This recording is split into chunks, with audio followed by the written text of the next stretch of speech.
Hey y'all, it's Basshead Dipper here, dipping some Skull Extra Long Cut or Long Cut Extra, whichever you want to call it. I'll tell you, this is some pretty good shit, I'm not going to lie. For $4, it's actually pretty good. I'm not a big Skull fan, but I do like Skull Peach and Skull Cherry, so yeah. Didn't really care for Skull Berry Blend, but who does? It tastes like fucking cough medicine.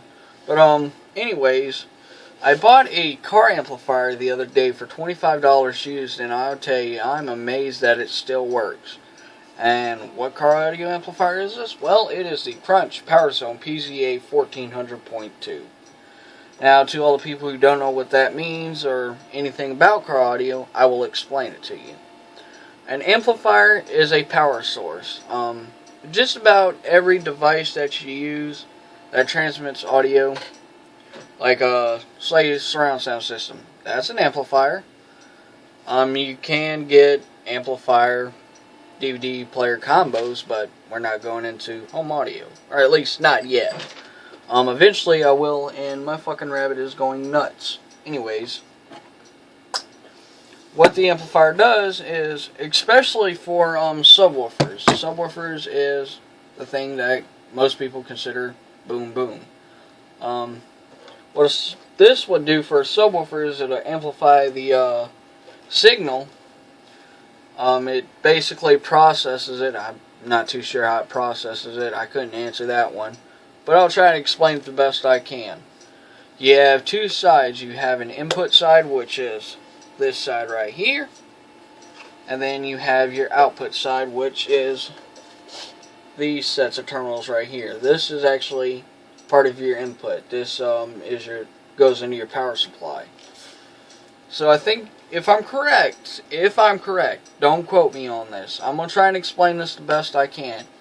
You have an input power supply and an output power supply. Now your output power supply supplies the audio, which in terms pretty much translates to wattage.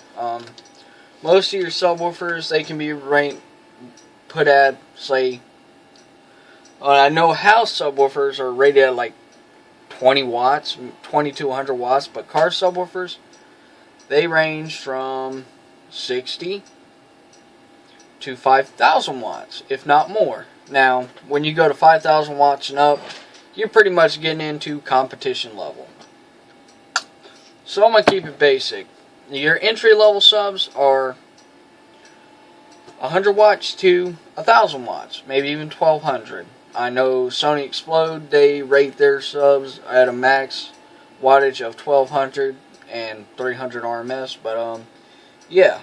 So your entry-level subs can range from about 100 watts to 1,000 watts, if not 2,000, because some entry-level subs will overrate their subs highly. I know Kicker does it.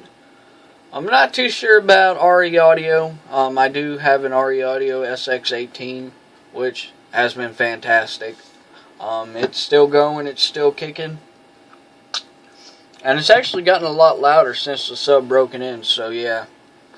But back to the amplifier. What does an amplifier do? Well, it supplies wattage to power a sub, because car subs, they require a lot more power than, let's see, what can I use for an example here? This little guy right here. This is part of my desktop setup. This little guy is about 30 watts at the most, if not about 10. No, he's not this little guy right here. I got two of them, but they're rated about 10 watts apiece. And I think the sub's rated at like 40 watts, so yeah. So the smaller speakers, like your door speakers, they don't require much power. So in a car audio installation, if you're just wanting a little setup to listen to music, now there's two types of setups. There's SPL and there's sound quality. SPL is where you're going to amplify pretty much everything. You're going to blend everything together. So if you're going to a competition, you want to have crystal clear mids to where you can actually hear them and the subs don't overpower them. So if you wanted to, you can get 4 of these, maybe even 5. No, 4. And what these allow you to do is power all your speakers. Now, I don't know what this little guy is rated at. I think it's rated at like 400 watts. So yeah, that's pretty much half of its power. Well, no, because 400 is 800, so it's like 5 something. Or at least that's what they Maxonics rates it at. But, so if you really wanted to, you can get 5 of these. No. Yeah, 5 of these. Now that's a odd number. But, the reason you would need 5 is because you'll have 4 sets of speakers up front. So you have 2 mid-drivers and 2 tweeters. Now, most of these amps can handle unbridged. They can go down to 2 ohms. Now, what is ohms? Well, that's your impedance. That is your resistance. Current and power will travel the least resistive path. Why did I say pass? So, yeah. Current will travel the least resistant path. And my fucking rabbit's still going nuts. So, yeah. I'm sorry, guys. I'm freaking tired. I've been suffering with chronic migraine for the past few days now. So, if I sound a little sluggish or a little bit of my information is incorrect, feel free to tell me, because I'm going to apologize now and let you know why. But, yeah. So, with that being said about the impedance, ohms itself actually controls how much wattage your amplifier puts out. This is rated at 800 watts, or 800 watts bridged at 4 ohms, and unbridged, I think it's like 2 ohms for a total of, fuck, I don't even remember. Or wait, see, here's the thing with 2 channels. I don't understand them fully. This amplifier, rated by Maxonics, says it puts out like 1400 watts at 4 ohms bridged, and like 500 at 2 ohms bridged, so I'm kind of confused on that one. But, yeah, amplifiers, companies will put anything to lure noobs. Now, do I think this is a bad amplifier? I actually like these amplifiers because they're cheap. I think this is like 150 new. This is discontinued, so it kind of sucks. But I do have the bigger brother to this amplifier, which is the 1800.2, and it's the same model and everything, and that one's discontinued, so it kind of sucks. But I know for a fact that I paid 180. I don't know why I was about to say 800. I'd be full of shit if I said that. And if somebody would pay $800 for a entry-level amp, they're fucking ignorant. I'm not gonna lie. But, yeah. So, back to, car audio and whatnot.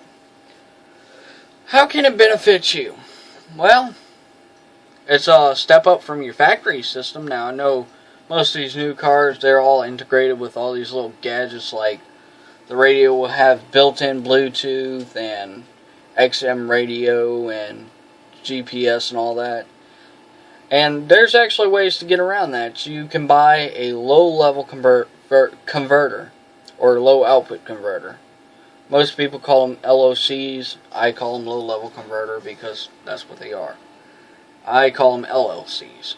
I know that's a abbreviation for like a company like, I don't really know, but I call them low-level converters because they take a high-level signal and convert it into a lower-level input or output, whatever you want to call it. So yeah. But like I said, guys, I'm sorry if my information is incorrect. I'm trying my best. So yeah. And here's the thing with car audio. If you're going to get into car audio, make sure you get into it with a bunch of people who don't care what you run. Because that's one thing I've seen being in 4 years of car audio. Everybody tells you, oh, don't run this brand or don't run this brand. They both suck and blah, blah, blah. They pretty much want you to bow down to them and do what they say and buy what they want you to buy. Don't listen to them. If you're happy with what you're running, then so be it.